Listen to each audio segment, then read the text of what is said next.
Olha, um sermão sobre sensualidade na igreja acabou viralizando no Brasil. E hoje a gente vai mergulhar a fundo para entender o que está por trás disso. Basicamente, um pastor decidiu falar abertamente sobre o que ele enxerga como uma crise de roupas inadequadas na comunidade dele. E com isso, ele levantou um debate bem complexo sobre fé, cultura e até responsabilidade. Vamos lá uma olhada nos pontos principais dessa mensagem.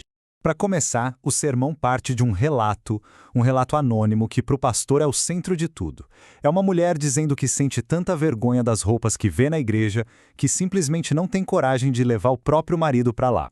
E segundo o pastor, isso não é um caso isolado, não. Seria um sintoma de um problema muito maior, já generalizado. E é assim que ele enquadra a questão, uma verdadeira crise de vestimenta.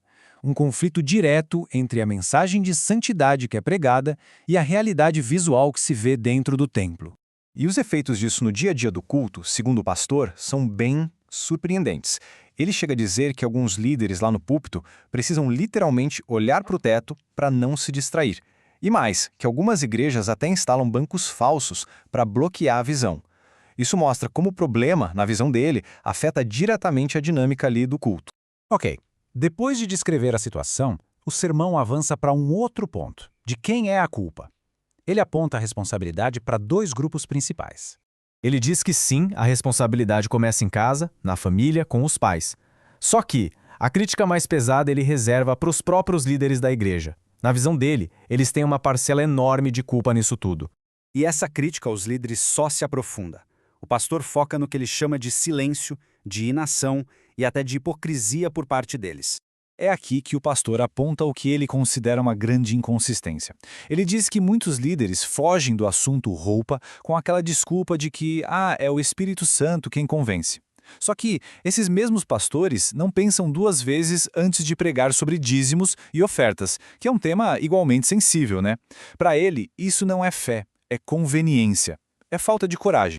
Mas por que esse silêncio todo? Bom, ele levanta algumas teorias. A primeira, talvez o problema esteja literalmente dentro de casa, com as esposas e filhas desses líderes. A segunda, a pura falta de coragem para bater de frente com o que ele descreve como uma influência demoníaca. E a terceira, o medo da reação negativa que um confronto desses poderia gerar na congregação.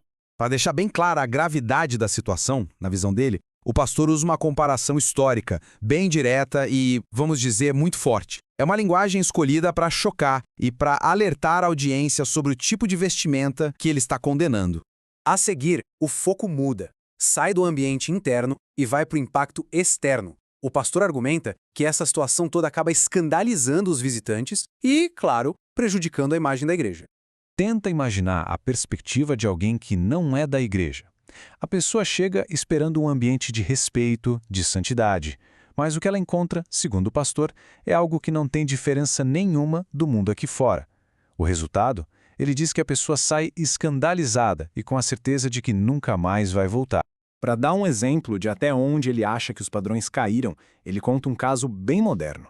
Ele diz ter visto no Facebook a filha de uma pastora liderando um culto vestindo mini shorts.